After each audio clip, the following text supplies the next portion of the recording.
Opa, boa noite a todos. Iniciando mais um dia, mais uma quarta-feira aqui no Grupo de Estudos Espírita Chico Xavier, no atendimento fraterno de apoio ao dependente químico. E, naturalmente, essa palestra é uma palestra geral, uma palestra que não é só para o dependente químico, mas para todas as pessoas que vêm para conhecer a doutrina espírita. E o Grupo de Estudos Espírita Chico Xavier não tem melhor para conhecer a doutrina espírita do que um centro ou uma casa espírita que preza pelo estudo, preza pela desmistificação do espiritismo, né? Que quer ter o espiritismo como uma matéria de estudo moral, né? De ensino filosófico para as nossas vidas. E isso é fundamental que a gente sempre esclareça, que o espiritismo, ele, antes de ser religião como consequência, ele é ciência e ele é filosofia. Portanto, é uma filosofia de vida que nos leva à moral de Cristo e, portanto, termina sendo também uma religião. Mas não uma religião como as outras, uma religião com paramentos, uma religião onde tem figuras santificadas, onde não existe os sacerdotes, não existe uma figura central no espiritismo, não existe nada disso. Então, o espiritismo é uma filosofia onde a gente tem que estudar demais, uma ciência onde a gente tem que estudar demais para poder entender, compreendê-la da forma mais adequada possível, porque estudar espiritismo é exatamente estudar a vida da gente, estudar a forma como a gente deve conduzir as nossas existências aqui na Terra. Por isso que é o Consolador prometido por Jesus. Por que o Consolador prometido por Jesus? Porque veio trazer verdades que são fantásticas, né? Verdades que não são uma descoberta de Kardec, que é muito importante a gente sempre tocar nesse ponto. Kardec não descobriu nada no mundo espiritual. Kardec, na realidade, ele codificou tudo que o mundo espiritual já vinha oferecendo para a gente há milênios e que a gente não acordava. A gente simplesmente não tomava conta disso, a gente não observava isso. Nós somos almas extremamente renitentes e costumamos sempre escolher as coisas mais fáceis ao invés das coisas adequadas. E essa é uma das grandes falhas da humanidade, é a gente sempre tentar transformar o que é verdade em coisas convenientes para mim, para você. Então, o que é conveniente, isso parece muito com cidadania, né? Cidadania é mais ou menos isso. Cidadania é o seguinte, você tem que ser cidadão para todos. Você não tem que ser cidadão só para você. Achar que todos os benefícios têm que ser para você ou dentro da sua conveniência.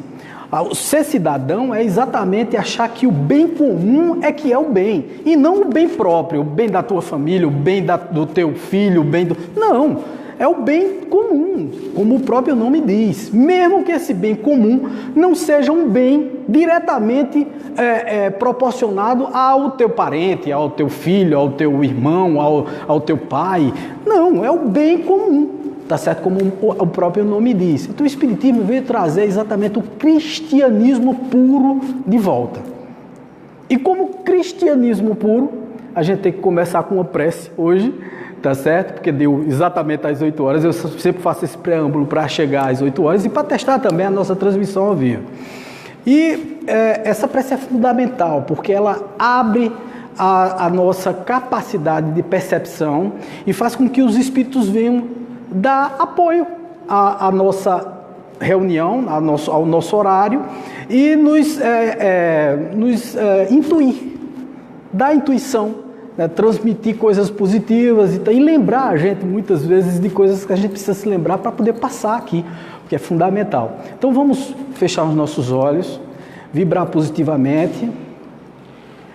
Nós agradecemos, Senhor, a presença de todos os espíritos guias da casa, os nossos mentores espirituais, e pedimos a eles que nos intua no nosso parco conhecimento de espiritismo, para que nós possamos passar da melhor forma possível, tanto para as pessoas que estão nos acompanhando na internet, como as pessoas que estão aqui presentes, que me felicita muito, nos felicita a presença, a disponibilidade das pessoas ultimamente em vir aqui para o Grupo de Estudos Espíritas Chico Xavier, mesmo sabendo que a transmissão é ao vivo. Nós agradecemos a presença de todos os espíritos, agradecemos a paz, a tranquilidade e a coordenação dos espíritos dessa casa.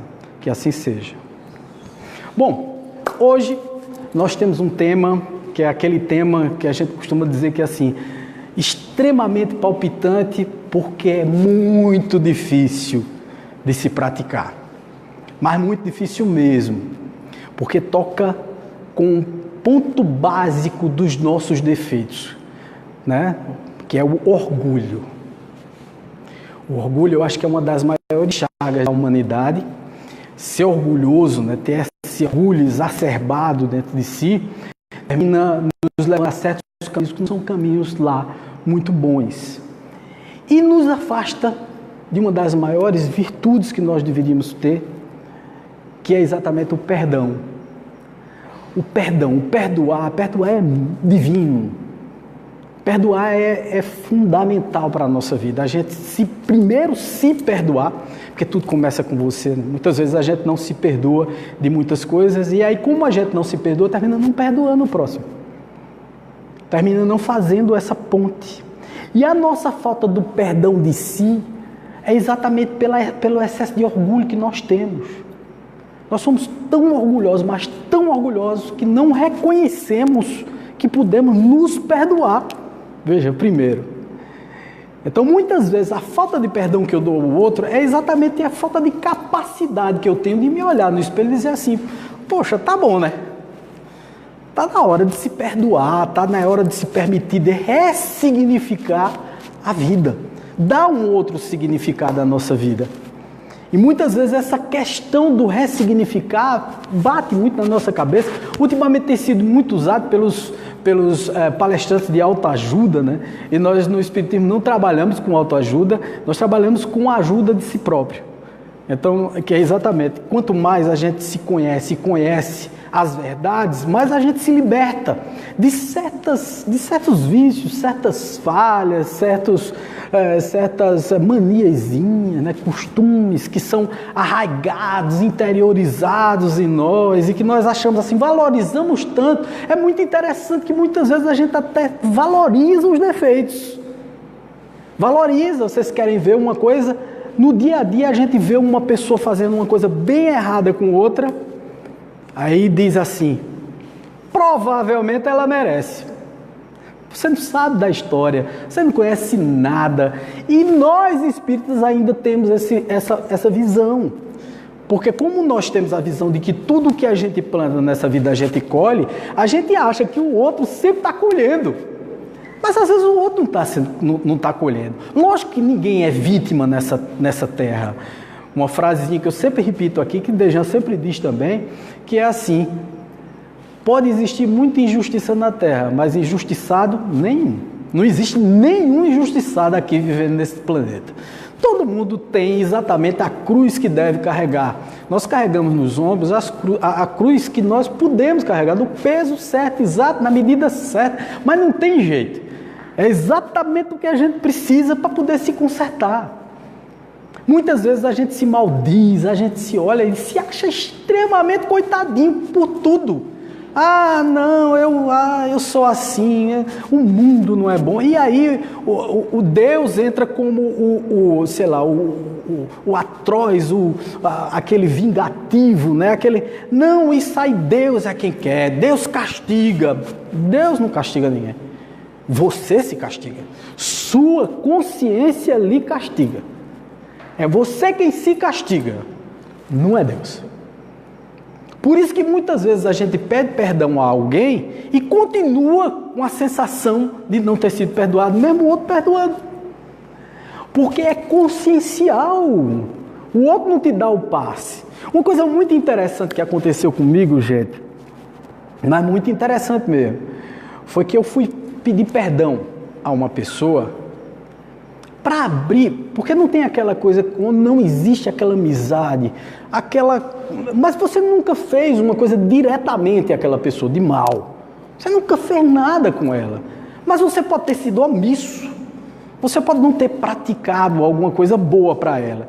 E aquela pessoa tem aquela coisa com você e ela não fala com você. E aí uma vez eu cheguei e me aproximei de uma pessoa assim e disse assim, olha, eu queria saber o que foi. Não quero falar. Mas, por favor, não. Olha, então deixa eu dizer uma coisa a você. Eu queria pedir perdão a você por tudo que eu possa ter feito com você. Por favor, me perdoe. Ela olhou para mim e disse assim: quem lhe perdoa é Deus. Eu saí extremamente magoado, porque eu não pensei na frase. Porque é exatamente isso que acontece. Quem perdoa não é a pessoa. Quem perdoa é o Deus que está em sua consciência. Se você está com a consciência limpa, se você pediu perdão à pessoa e ela não te perdoou, você fez a sua parte. Não fica aperreado, preocupado com isso não, porque a providência divina, e se isso foi feito de muito bom coração, você doou todo o seu amor, seu carinho e sua proximidade, foi de boa intenção que você fez aquilo. Não foi para figurar, para mostrar que é bonzinho, para ser melhor do que os outros. Não, você fez aquilo porque realmente você olhou para a pessoa e disse assim: poxa, perdão, poxa, eu não sei o que está acontecendo, mas perdão. E a gente sabe, né, que a gente tem... Se eu estava pedindo perdão, é porque eu devo ter feito alguma coisa com ela no passado, ter me omitido no presente, porque nem sempre é uma coisa do passado, muitas vezes são coisas do presente, são coisas de 2 anos, 3 anos, 5 anos, 10 anos, 20 anos atrás, você não deu importância, você ignorou. A gente pensa que não, mas nós estamos o tempo todo, tanto criando condições positivas que não sabemos que estamos criando essas condições positivas para o nosso psiquismo, como estamos criando também coisas negativas. É um bom dia que você não dá, é uma ignorada que você dá com a outra pessoa, ou então quando você faz uma coisa positiva, por exemplo, você abraçou alguém, você deu um bom dia, você sorriu, essas coisas calam tão fundo na alma das pessoas, que elas são ou gratas ou tristes com você. Porque você fez uma coisa muito positiva para ela naquele momento, foi tudo. O abraço, o bom dia, o escutar ela, todas essas coisas que eu chamo de caridades verdadeiras, né? Porque a caridade verdadeira ela não pode ser forçada. Você não pode pegar aí uma cesta básica e comprar o seu peso de consciência. Ah, não, vou comprar meu peso de consciência todinho, por tudo que eu fiz, aí eu vou dar uma cesta básica. Não é assim. Você vai conseguindo conquistar essa coisa do perdão, porque também não é fácil. Perdoar não é fácil, gente. Perdoar é exercício. Mas é exercício mesmo, é exercício diário. Eu acho muito interessante que Raul Teixeira diz um negócio maravilhoso, né? Ele disse assim: perdoar tem que ser exercitado da seguinte forma. A primeira coisa que você faz é deixar de vibrar negativamente em relação ao outro. Então a primeira coisa que você faz é assim, você se força, que a gente chama de o esforço contínuo para, pelo menos, não falar mal. Isso é o primeiro passo. O segundo passo é você todos os dias se forçar para praticar o bem com aquela pessoa. Então aí, de não falar, você já começa a falar bem, né? Não é uma pessoa boa. Aí de tanto você fazer isso, você termina interiorizando esse perdão em você e começa a ser só perdão. O amor começa a entrar na sua vida, porque é aquela história. Quanto mais você pratica, mais sortudo, ou mais perdão, ou mais amor você fica. Você sempre fica mais quando você pratica tudo. Por isso que muita gente me pergunta: rapaz, como é que a pessoa se torna assim, na paz, perdoa, muda de vida praticando? Não existe esse negócio, né? Sucesso só vem depois do trabalho. Só existe um lugar onde sucesso vem antes do trabalho, é no dicionário, porque sucesso começa com S, trabalho começa com T. Então quer dizer, RST, né? É sucesso e trabalho. Não, é o contrário, é trabalho e sucesso. O sucesso do perdão, ele só vem com muito exercício. Eu me exercito, eu começo a perdoar as pessoas. Eu começo a ver que é muito bom perdoar, porque é energia pura. Transfere energia pura para o meu eu. Eu começo a me sentir bem. Aí eu separei aqui um trecho do Evangelho segundo o Espiritismo, que é exatamente as palavras de Jesus sobre o perdão. Que é a parte exatamente do perdão das ofensas, a instrução dos Espíritos. Então, no item 14 tem assim: quantas vezes perdoarei a meu irmão?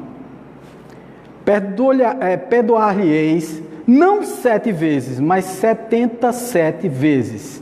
Aí tendes um dos ensinos de Jesus que mais devem percutir a inteligência e mais alto falar o coração. Confrontai essas palavras de misericórdia com a oração tão simples, tão resumida e tão grande em suas aspirações, que ensinou a seus discípulos, e o mesmo pensamento se vos deparará sempre.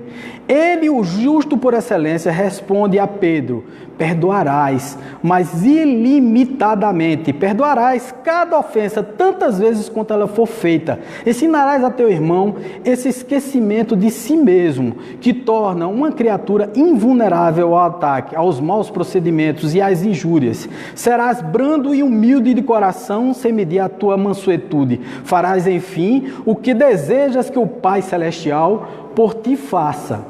Não está Ele a te perdoar frequentemente? Quer dizer, o Pai não está sempre nos perdoando? Conta porventura quantas vezes que o teu perdão desce de te apagar as faltas, né? Quer dizer, se ele faz e não conta as vezes que faz, a gente sai falhando um bocado, né, nessa vida. Mas a providência divina, ela sempre conserta essa estrutura do perdão. Deus é só perdão. Por isso que Deus não pode ser esse carrasco que todo mundo fala por aí, gente. Muita gente diz assim: Deus castiga, cuidado que Deus castiga. Eu fico impressionado com esse negócio. Se coloca Deus na situação humana de vingador. E por isso que nós vemos aí se proliferar a justiça com as próprias mãos.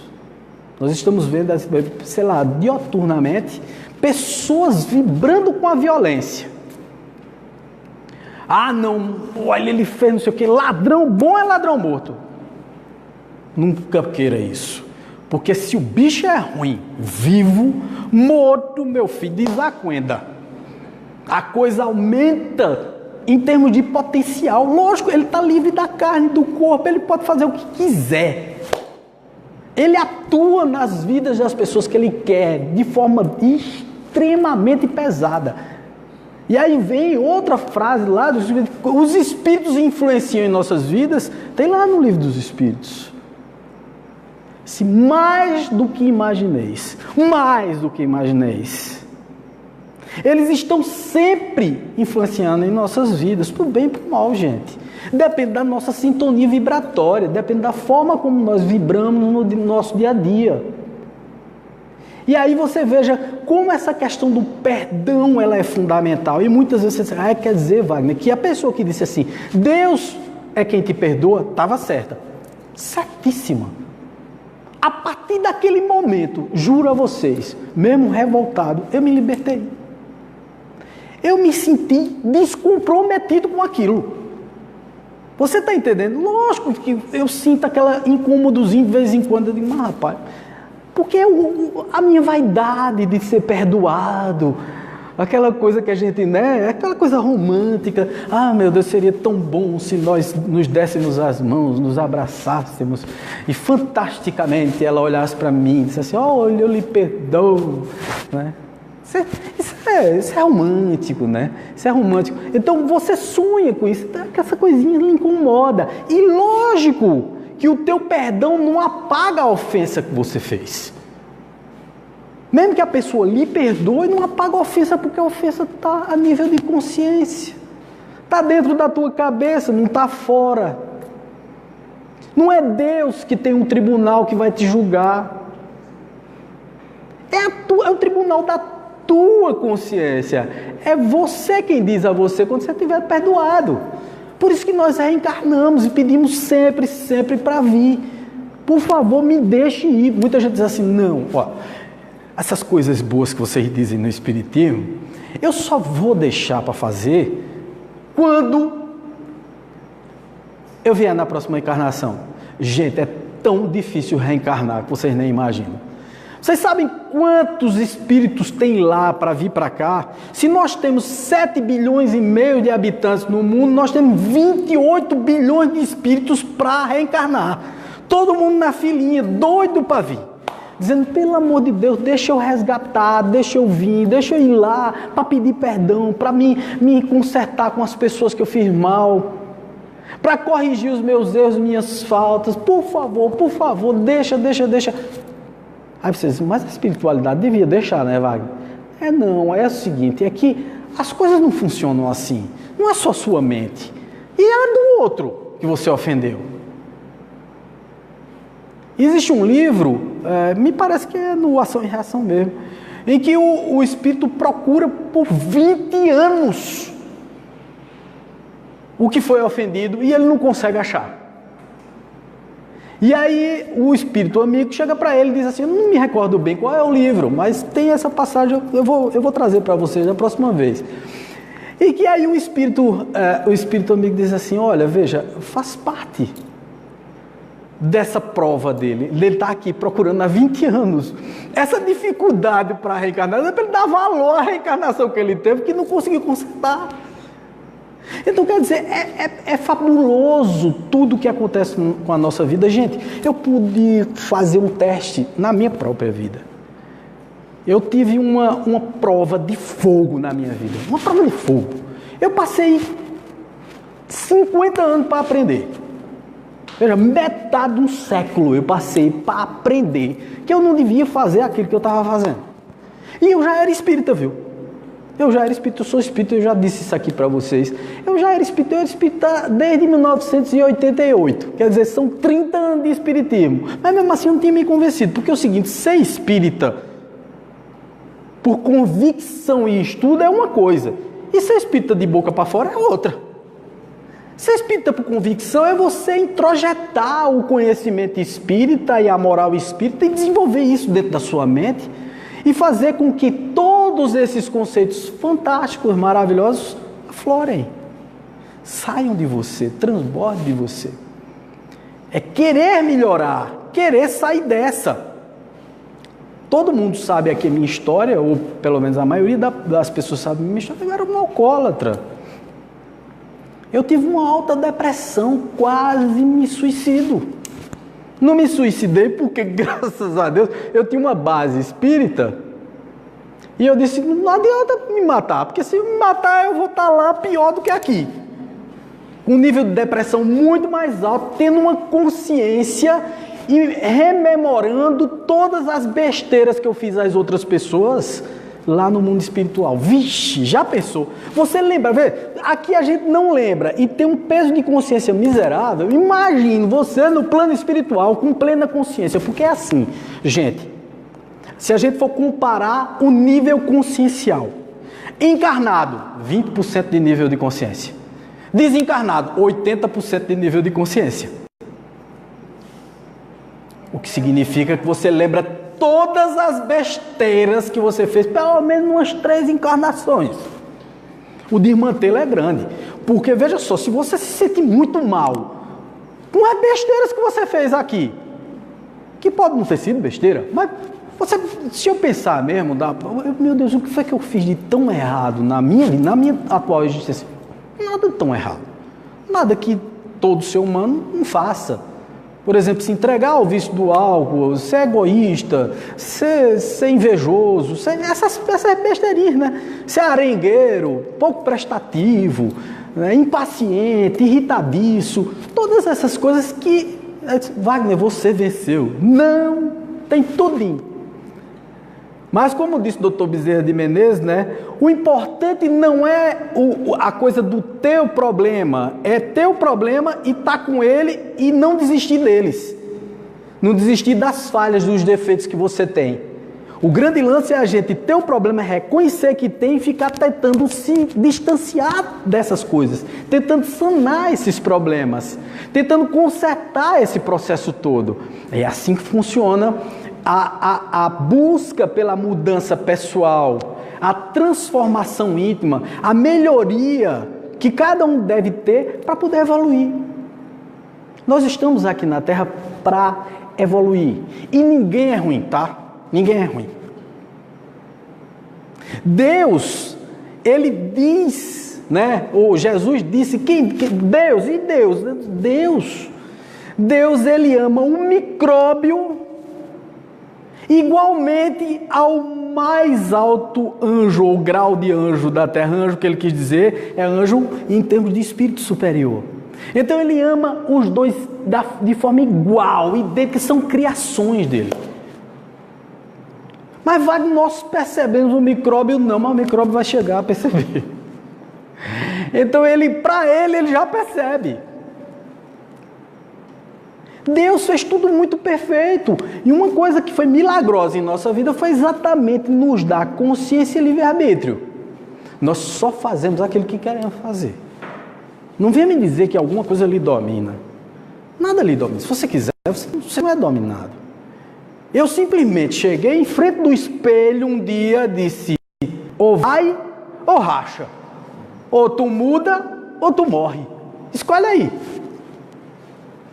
Lógico, o guia estava lá, né? Pá no meu ouvido, que todo mundo tem, viu, minha gente? Isso aí não é mistério nenhum, não. Todo mundo tem seu guia.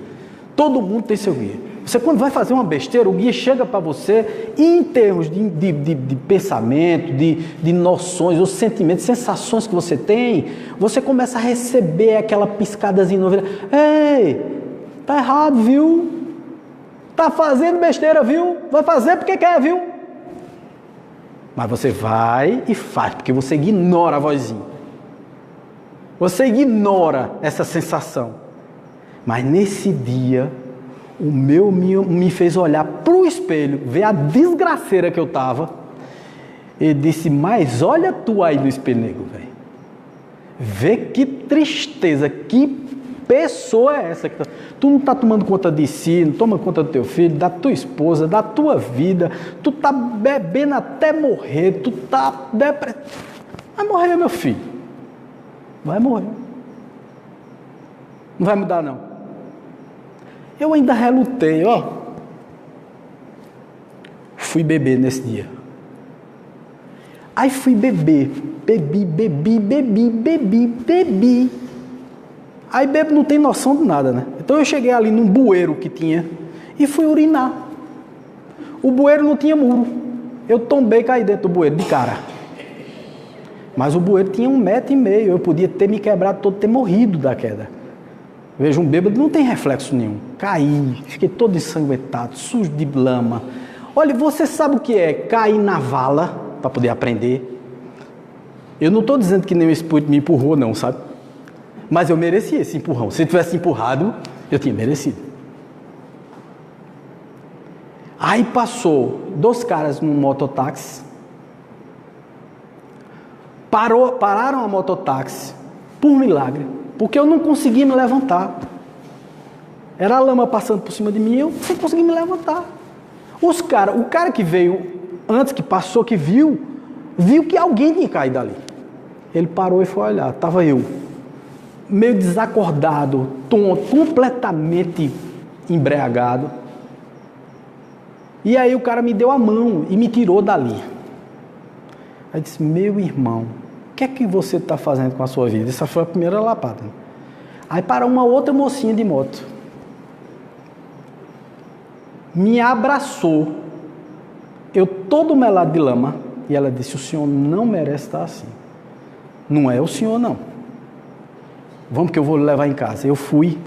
Eu estava de sandália, o pé esfolado, sangrando, eu todo ensanguentado no rosto, porque eu quebrei a cara no chão mesmo, literalmente. E ela, quando chegou na frente, disse assim: se perdoe. Se perdoe. Eu entrei chorando, chorei, eu acho que eu passei uns 2 dias chorando, sem parar. Não tinha mais lágrima, não. Aí eu decidi. Aí eu me lembrei que o Espiritismo me ensinava assim: livre-arbítrio, Wagner. Você tem um livre-arbítrio para mudar a sua situação na hora que você quiser tomar a decisão. Mamãe fica muito chateada porque ela disse que foi um milagre. Aí eu contradigo ela, disse: mamãe, não foi milagre. Me dê, por favor, o mérito de ter mudado porque eu quis.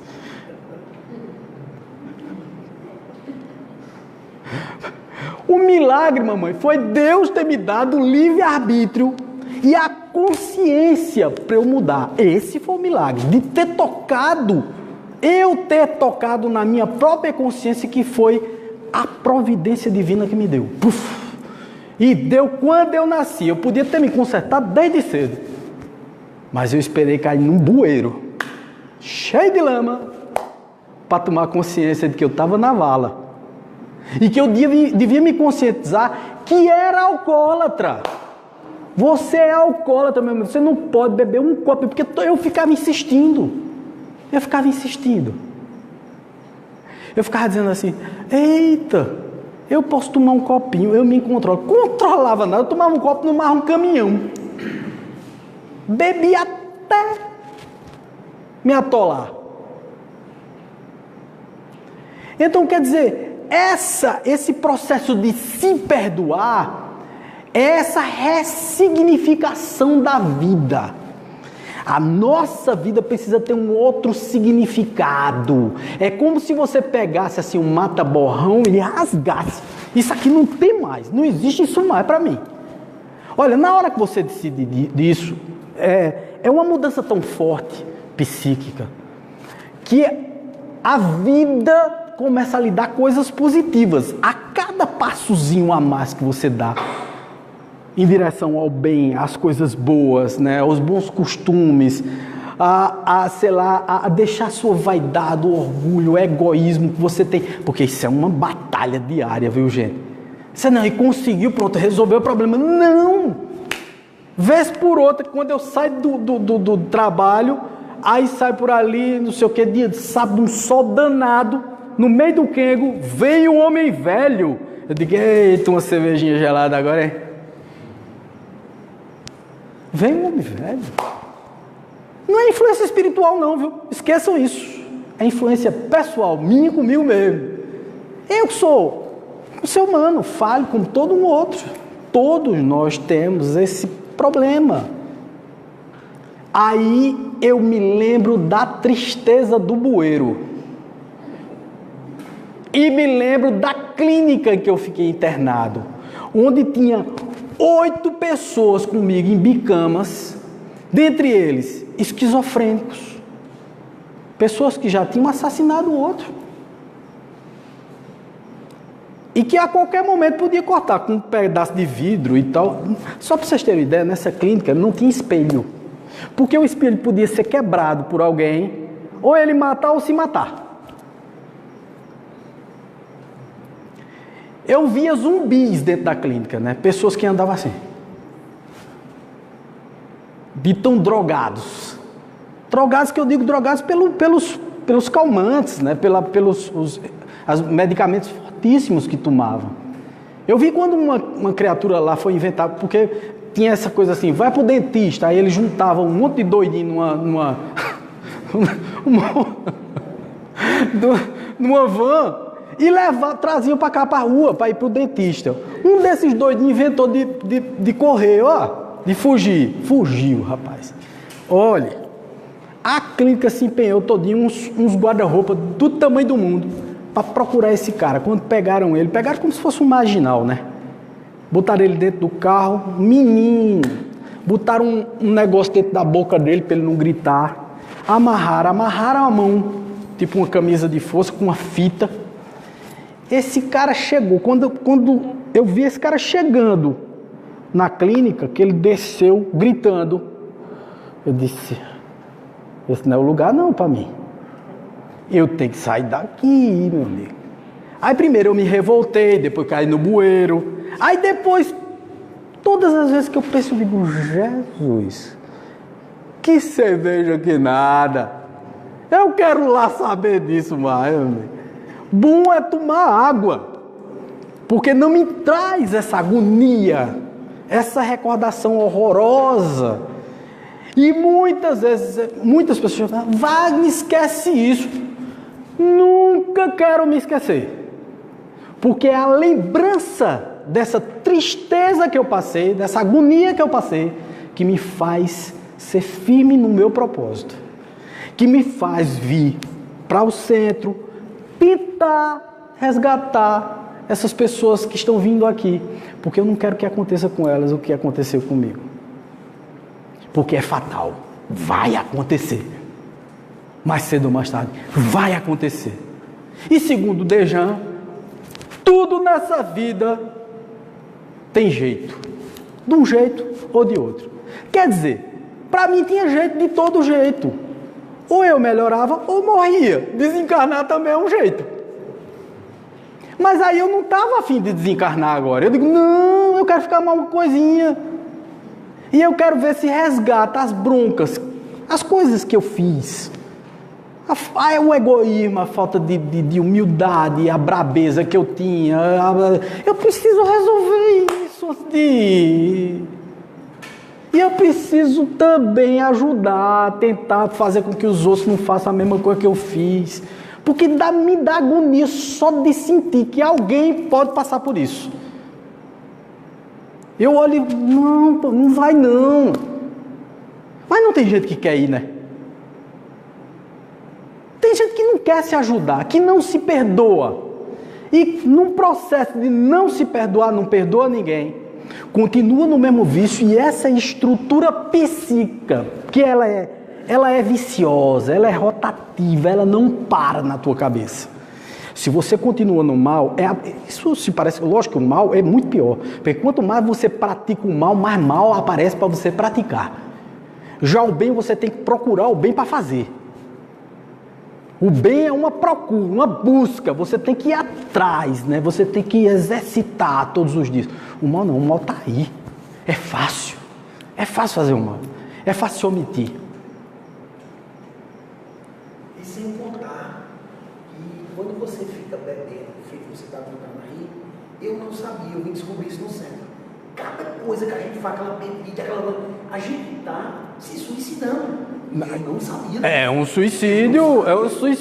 E outra coisa, Hamilton, veja só, e outra coisa, é um suicídio consciente. E se ao se suicidar, você matar alguém, porque veja só, você pode sair com um carro, você pode morrer da doença. Porque eu estou empurrando uma doença. Exatamente. Mas você pode morrer de um acidente por conta do álcool e matar outro. Vê o débito consciencial. Gente, é débito consciencial. Não existe inferno circunscrito. Não existe um lugar inferno. Existe um lugar inferno. O inferno está aqui dentro. Ou o céu está aqui dentro. Percebe? Então, as consequências dos nossos atos é tudo. Agora, muita gente diz assim, não, você fala assim, não. Eu sou um daqueles que não fala sobre. Eu sou um daqueles que fala de. Porque quem fala sobre algo que estudou, mas nunca viveu. Eu falo de, porque eu vivi. Eu vivi. Vivi. Vivi e sofri, que só sovaco de aleijado. Não tem esse ditado? Não tem? Mas sofri. Gente, igual ao alcoolismo acompanhado com a depressão, eu duvido que exista mal pior na cabeça de um cidadão. Porque o esquizofrênico, ele tem o processo de esquizofrenia, é patológico, é uma coisa que nasceu ali e tal, ele tem uma disfunção. Entendeu? Exatamente, ele tem aquele, mas ele não tem noção.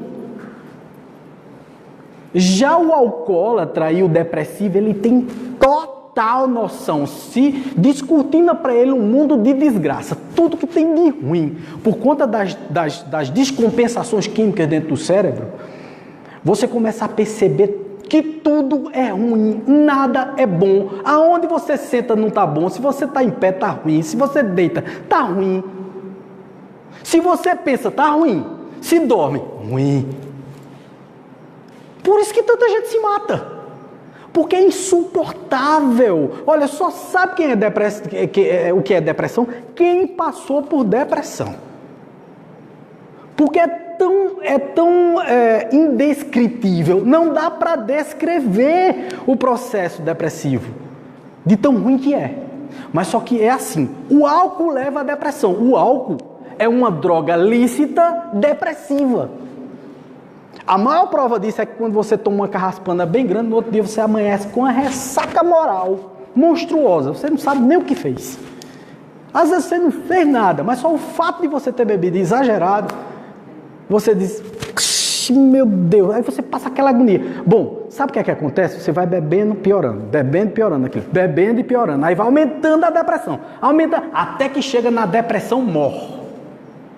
Tem a depressão alcoólica, que é momentânea, com 2 dias no máximo você está livre dela, e tem aquela que vai sendo alimentada no decorrer do alcoolismo e que pode desaguar no que eu passei, que é a depressão monstruosa que leva você à morte. Mas tudo tem um propósito. Eu precisava me perdoar. Eu precisava olhar para mim. Rapaz, peraí. Tudo que tu acha que é importante não tem a mínima importância. Tudo que você fez pode ser consertado de agora por diante. Aí vem aquela frase de Chico. Uma mensagem de Emmanuel que diz assim: ninguém pode voltar ao passado e mudar as coisas lá de trás, mas pode começar agora e mudar o futuro. Então todo mundo pode modificar a própria vida através do perdão a si e o perdão ao outro. Você perdoa ao outro, rapaz, é tão difícil perdoar o outro. Isso é porque você ainda não se perdoou. Você, quando começar a se perdoar e começar a praticar o perdão vai fazer parte da tua vida. Mas não é da boca para fora não, é porque rola mesmo isso na cabeça da gente. A gente diz assim, eu vou perdoar, gente. Eu vou perdoar. E não é uma coisa dizer assim, não, faça o bem e tal, sem olhar a quem. E, assim, palavras bonitas jogadas ao vento e conselhos dados sem a recíproca verdadeira, né? Você também tem que praticar, você tem que praticar o perdão, você só está falando da boca para fora, pratica o perdão. Aí tem um filmezinho que eu vou passar para vocês aqui, que eu acho muito, muito interessante. Eu ri até umas horas quando eu assisti esse filme. Preste atenção, isso não é um filme, é um grupo que tem, que é o amigosdaluz.com, vocês podem acessar. É humor espírita. Preste atenção, que é muito engraçado essa coisa de a gente dar conselho ao outro, mas quando chega pra gente, a gente termina fazendo tudo ao contrário. Então preste atenção nisso, ó. Muito interessante.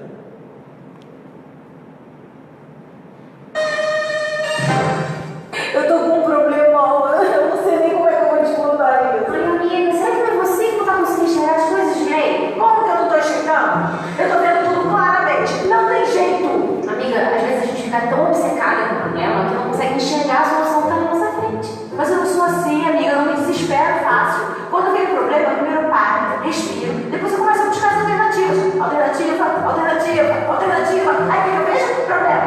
É que às vezes não é olhar pra fora, é olhar pra dentro. É quando você se coloca diante do problema, entendeu? Como assim? Qual é o seu papel diante dessa história que deu errado? Eu sou a vítima. Então realmente, amiga, não tem solução. Nossa, puxa, quanto incentivo, obrigada. Se o seu papel é de vítima, a vítima sofre, ela não enxerga o problema. Se você se vê assim, como é que eu posso me ver então? como que você é um espírito imortal que está vivendo uma experiência física limitada, cheia de obstáculos, alguns assustadores, mas que fazem parte do seu crescimento, sabe? Mas que são todos passageiros, e nada, nem ninguém pode te afetar, a não ser que você permita. Nossa, eu sou isso tudo aí mesmo? Tem muito mais. Vós sois deuses. Nossa, ouvindo isso até dá um certo ânimo, né? Já tô até enxergando um pouco melhor. Pois aí, me conta o que aconteceu. Ai, Bia, meu marido tá me traindo. Ai, Bruno, isso é péssimo. Com o seu. Quê? Eles não são só amigos, eles estão juntos.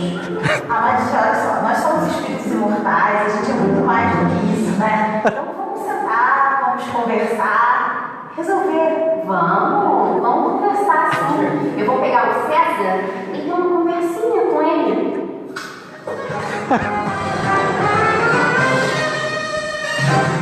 Vou acabar com ele. Calma, Bia, calma, você assim não consegue pensar, calma. Bia, agora não me escuta mais, tá sério, surda de ódio, Bia. Vou matar ele. Isso não vai ficar assim, eu vou acabar com ele. Eu não tinha direito de fazer isso comigo, eu vou acabar com ele.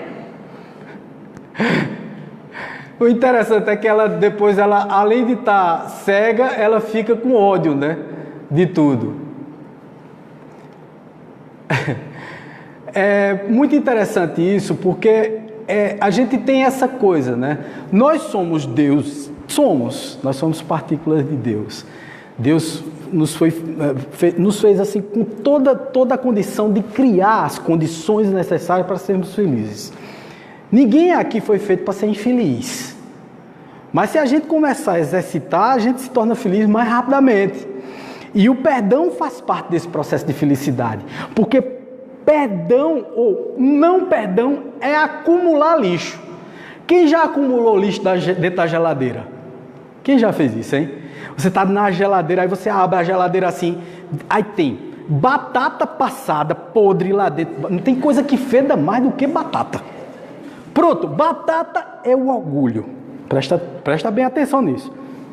Aí tem alface, que alface depois de um certo tempo vira uma lama, uma laminha no fundo da geladeira, aquela coisa gosmenta, nojenta, que quando você vai limpar, entendeu? Você vê aquela coisa, a baba saindo, aquilo é horrível. Aí você deixa aquelas coisas todinhas ali dentro da geladeira, já está fedendo que ninguém consegue nem abrir. Aí é mais difícil de limpar. Se você vai toda semana, né, recolhendo os restos, dando uma limpada na geladeira, fazendo a manutenção, você vai fazendo um trabalho de asepsia permanente. É isso que o Espírito tenta fazer. A gente precisa tirar esses bagaços do ódio que a gente tem no outro, do despeito. Gente, uma coisa é eu aspirar ser o que você é. Outra coisa é eu invejar o que você é. Aspirar a ser o que você é significa dizer que eu disse, puxa vida, fulano de tal é tão inteligente, está fazendo universidade, eu queria tanto seguir o exemplo. Quer dizer, você vê o outro como um exemplo a seguir. Então não é uma inveja. Agora, miserável, comprou um carro, esse cara não merecia esse carro. Esse cara deve estar com alguma bronca por aí. Olha, deve ser corrupção. Isso é safado. Olha, pode ver. Se acompanhar direitinho, você vai descobrir, olha, tem sujeira debaixo do tapete. Tu inveja. Aí tu não perdoa o outro porque o outro tem mais do que tu. Começa daí. Então você coloca um monte de besteira na cabeça e não ressignifica a tua vida. Nem se perdoa, não consegue perdoar o outro porque você não se perdoa. Você não mudou em si. Como é que você consegue ver a sujeira na geladeira? Você não está abrindo ela. Você ignora a sujeira.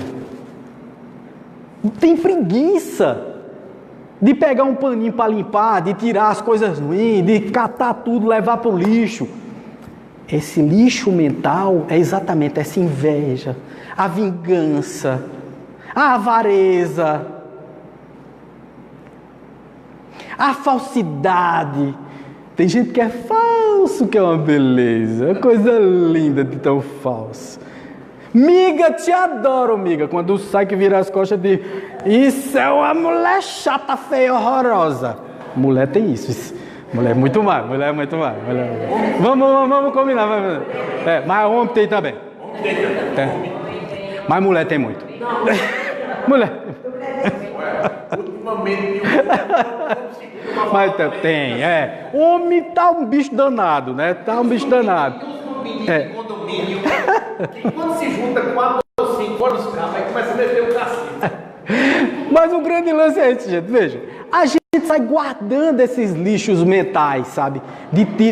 A tristeza, sei lá, a falta de compreensão no próximo, né? Porque você precisa compreender o outro do jeito que o outro é. O outro nunca vai ser o que você é. E o outro, quando é melhor do que você, por favor, melhor que eu digo, porque ele está numa situação melhor, meu Deus, é muito importante que você vibre positivamente. Ontem eu estava comentando isso aqui. A inveja às vezes é tão terrível que eu me lembro muito bem quando eu saí da situação do alcoolismo, comecei a visitar a casa espírita. E aí um monte de gente me deu os parabéns. Mas olha, Wagner, que espetacular! Todo me encontrar na rua. Depois aí eu comecei, né? E comecei a fazer divulgação do centro, da doutrina, né? Fazer palestra. Aí quem dizia que um dia cai. Isso é conversa, ele não pode ter mudado tanto assim. Não. Veja, parece que está vibrando negativamente para você começar a fazer tudo errado novamente. Veja só, isso não é perdoar. Essa coisa de, Wagner, porque todo mundo estava me parabenizando, então a maioria, o 90% vai, é o chamado Maria vai com as outras. Porque todo mundo estava perdoando, estava dizendo, Eva, que bom, você se consertou. Aí todo mundo vem na onda, né? É a onda da vez, que bom, que bom. Aí você começa a mostrar que realmente mudou, aí as pessoas começam com a inveja, a maledicência. E a falar mal, dizer, olha, isso é bonzinho. Isso é tão bonzinho. Teve um que me encontrou, aí disse, mas rapaz, tu agora só quer dar um de bonzinho, né? Rapaz, agora é na casa espírita, é dando palestra, aparecendo na internet, tocando violão, dizendo coisa bonita. Mas quem não te conhece, eu digo para você ver. Veja, eu, um espírito ruim desse, consegui consertar a minha vida. Imagine você, que é um angelitude de pessoa. Mas não é. Ele é muito melhor do que eu. Ele tem muito mais possibilidade, né? Tem. Não é assim. Eu digo, você é uma coisa linda dessa. Aí é que você consegue. Você vai fazer muito melhor do que eu. Tá entendendo? Então, quer dizer, às vezes a gente tá pensando no outro, vibrando negativamente, achando que o outro vai engolir a bola. E aí, por isso que eu digo assim, perdoar, né? Domingo mesmo nós estávamos conversando aqui na hora do Chico, eu, Dejan e Sérgio Murilo, e nós estávamos passando, o Dejan falou nessa questão do perdão, e eu achei muito interessante, o Dejan disse uma coisa maravilhosa, mas perdoar não é esquecer. Esqueça não, porque fulano de tal que lhe fez mal, muito mal, você tenha cuidado.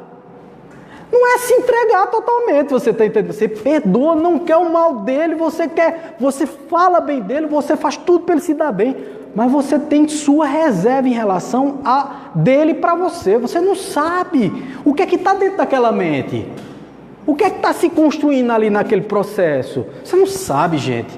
Você não sabe, então você não pode ser ingênuo ao ponto de se... Lógico. Quantas vezes eu devo perdoar? 70 vezes, 7 vezes. Perdoe sempre. Porque isso é energia positiva. Está comprovado que o perdão são focos de energia, né? São jorradas de energia que surgem para você. A primeira coisa que você faz é se nutrir com a própria energia. Porque na medida em que você muda e começa a mudar ao redor, as coisas positivas começam a vir. E vir, e vir. E você começa a se tomar daquilo, você nem acredita que está tão bom. Aliás, eu costumo sempre dizer, se permita. Você está feliz porque está feliz. Porque tem gente que diz assim, eita, tá tão bom que eu estou desconfiado. Eu digo, meu pai, não se desconfie não. Tá bom porque você merece. Você merece que esteja bom. Então aceite o que o mundo está te dando, para que o mundo comece a te oferecer mais. Se você começa a dizer assim, isso está bom demais. Tem gente que é desse jeito. Se está ruim, ele reclama até a última palavra. Se está bom, ele diz assim, está bom, mas pode piorar. Meu Deus, está bom, mas pode piorar? Né? Quer dizer, não está bom, mas pode piorar. Quer dizer, eu estou vibrando antecipadamente no mal. Antecipadamente eu estou achando que vai acontecer alguma coisa para estragar todo aquele processo que está acontecendo. Veja, isso é terrível para a mente, para o espírito. Você está se tomando de energia negativa. É como se você estivesse dando uma injeção de veneno em vocês, colocando veneno nas suas veias, se intoxicando. É lógico, se você está se intoxicando, você vai estar intoxicado. Henry Ford dizia uma coisa maravilhosa, que até hoje eu repito sempre, quase toda palestra minha eu repito.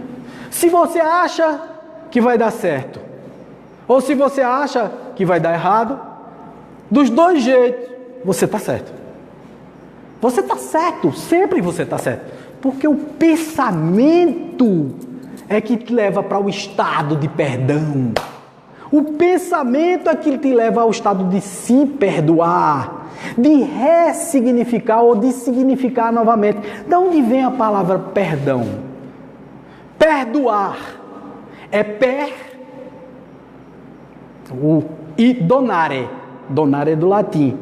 Donare é doar.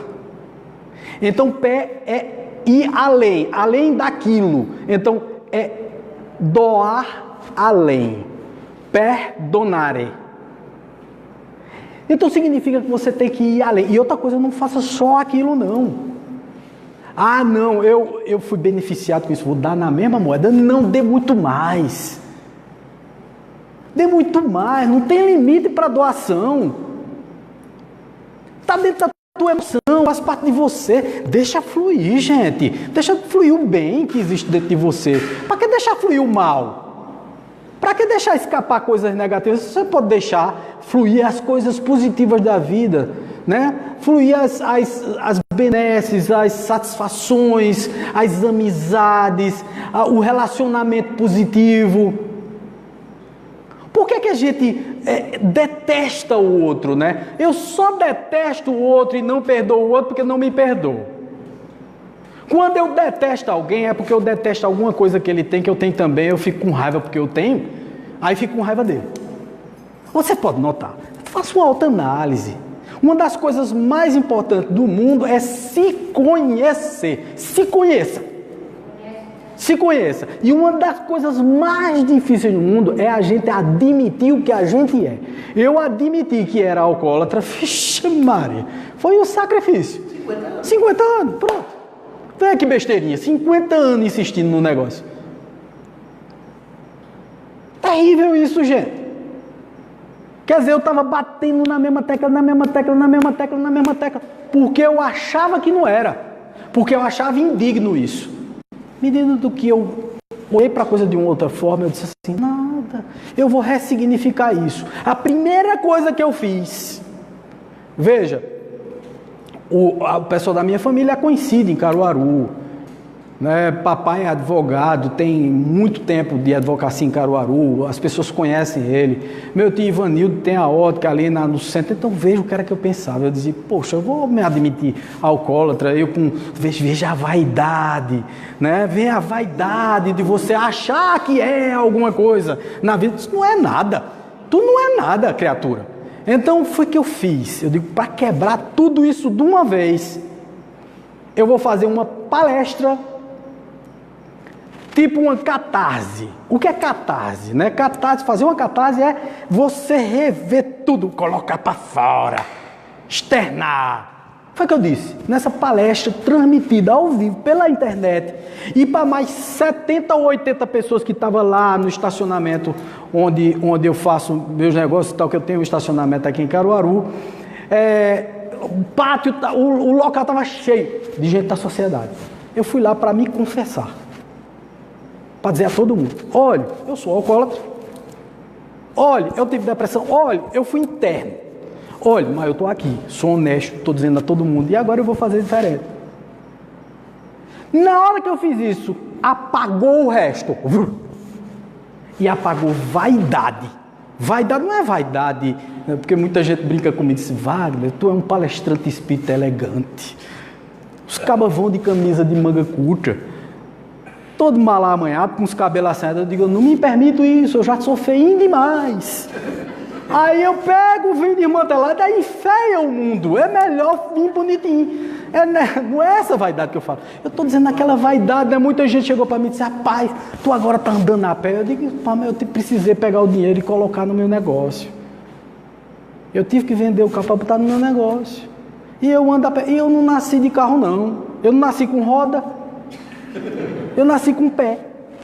Então eu vou para ali a pé, vou para lá a pé, eu não me preocupo mais com isso. Eu comecei a dar valor a outras coisas. Por exemplo, eu penso, A minha vontade é viajar, é conhecer, é me aprofundar nos estudos espíritas, é melhorar pessoalmente, melhorar culturalmente, abrir os olhos, coisa que eu nunca fiz quando estava bêbado. Porque bêbado eu só pensava em bar e bar.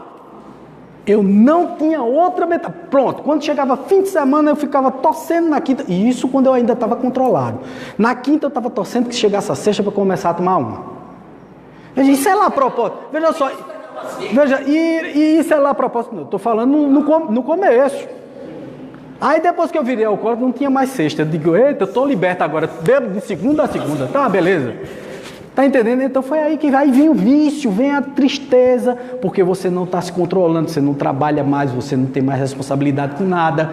Você abandona a família, você abandona a vida, você não se perdoa, portanto você não consegue perdoar a ninguém. Você não consegue ser nobre se você não for nobre com você, consigo próprio. Quando você não passar a sua vida limpa e mostrar assim, ei, tu precisa mudar. Ô criatura, tu é doido, tu tá continuando isso. Isso não é santidade não, gente. Outro dia, coitado. Na segunda-feira uma moça aqui chegou, tocou em mim. Wagner, que coisa linda você dando palestra. Eu digo, muito obrigado.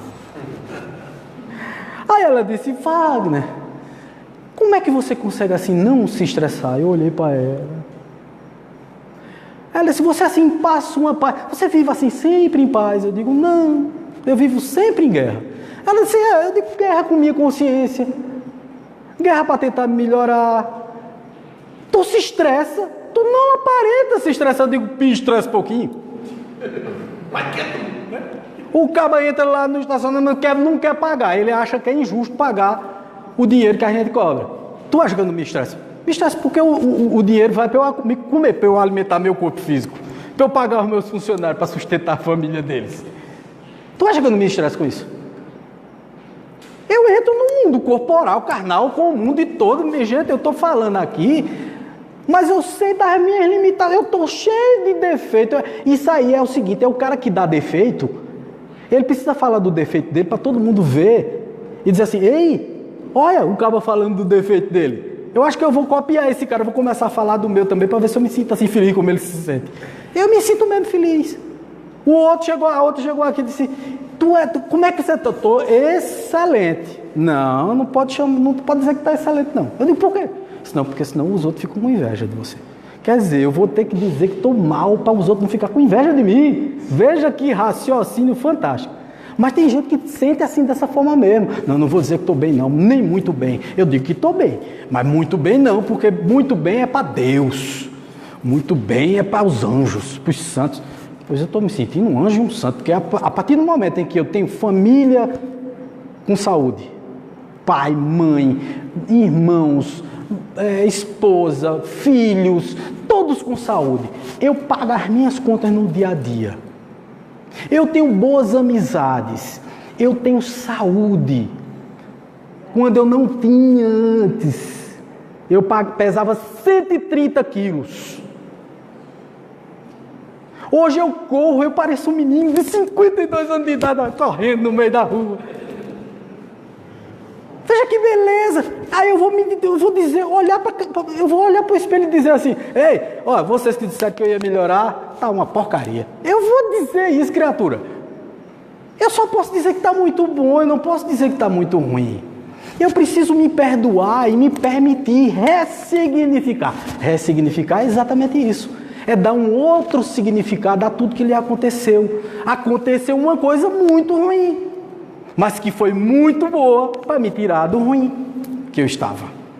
Ressignifiquei, revivi a coisa e comecei a perdoar a mim e as outras pessoas, porque a cada besteira que eu alimentava de ódio, de inveja, isso ia me deixando cada vez mais triste, mais deprimido. Hoje em dia eu acho tudo bom. Lógico que tem umas coisinhas que eu acho ruim. Me arreto. Às vezes fico possesso. E aí é que vem exatamente o perfil do espírita que estuda o espiritismo. Tu não pode ficar assim doido. Rever esse teu processo, volta, começa a correr distante dessas coisas ruins e começa a ir para o lado do bem. A cada dia, gente, olha, e é um passo depois do outro. Perdoar, assim, é todo dia tentar fazer uma coisa diferente. Por exemplo, não falar mal dos outros. Toda vez que você for falar, freia a língua. Tem uma frase que Emmanuel disse que é fantástica, né? Que tem até lá fora. Se você não tem nada o que falar, cala a sua boca. Eu achei tão violento que eu digo, arranca isso aqui. Pelo amor de Deus, vê para isso. Mas é verdade, se você não tem o que falar, gente, por favor, fique calado, fique quieto. Aí você, porque não tem o que falar, está falando mal dos outros. Está arriando a madeira no povo. Isso é lá o que... Veja, isso é uma coisa terrível. Você está sendo maledicente, você está trazendo energia negativa para você. Então você não consegue se consertar, principalmente por isso. Porque ao falar mal do outro, você está trazendo a energia todinha, né? Aquela energia ruenta, feia, pesada, tudo para cima de você. É isso que não deve ser feito na nossa vida. A gente precisa se perdoar o outro. E é eliminando a cada dia, cada defeitinho desse, cada problema desse. Então, eu quero encerrar aqui com vocês exatamente com uma prece de final também. E agradecer muito a espiritualidade que teve aqui, intuindo, passando, né, aquela coisa positiva, aquela coisa boa de energia, para que a gente realmente passe e consiga, sei lá, transmitir essa coisa boa, que é a coisa do amor, do espiritismo, que o espiritismo, a moral espírita veio nos trazer, que é a prática constante do perdão, do se perdoar, do ressignificar a nossa vida e de colocar bons hábitos, bons costumes, sei lá, dioturnamente. Não parar jamais de pensar só no bem, só em coisas positivas. Assim a gente consegue ser feliz. Então vamos lá. Senhor Jesus, nós te agradecemos, Senhor, pela noite de hoje. Agradecemos aos espíritos que vieram nos acompanhar, nos intuir, nossos mentores da casa. E também agradecemos a presença de todas as pessoas que nos assistiram, tanto na internet como as pessoas que estão aqui. E que toda essa mensagem, todo esse conteúdo moral espírita consiga calar fundo nos corações, nas mentes, e que nós consigamos a cada dia evoluir mais e mais. Que assim seja. Vamos lá, obrigado. Obrigado.